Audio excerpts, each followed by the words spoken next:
ukiusikiliza mwili uweze kusoma neno. Mwili unakuambia umechoka, usio wakati wa kusoma neno. Mwili unakufariji kwa vitu vizuri, unakuambia huu ni muda wa kutazama TV. Lakini ukienda kuangalia TikTok unakuambia hapo sawa kidogo. Unakufariji, utakuta wadada wanacheza cheza, mara wakaka wanacheza cheza namna hivi, mara wengine wanafanya vituko. Mwili unakuambia hapo sawa hapo. Roho inakuambia ni muda wa kusoma neno. Mwili unakuambia huu ni muda wa kwenda kupumzika kidogo. Ukienda kupumzika usingiza uji, unashangaa umehamia Facebook. Mwili unakuambia hapo ndo mahali sawa. Roho inakuambia sasa ulipumzika, chukua hata Biblia, pitia neno. Unajikuta huwezi kupata chochote.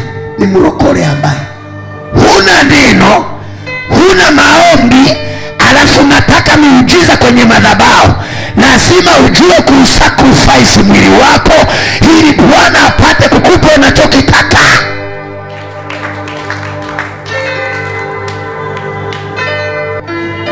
You can go to a sacrifice your life.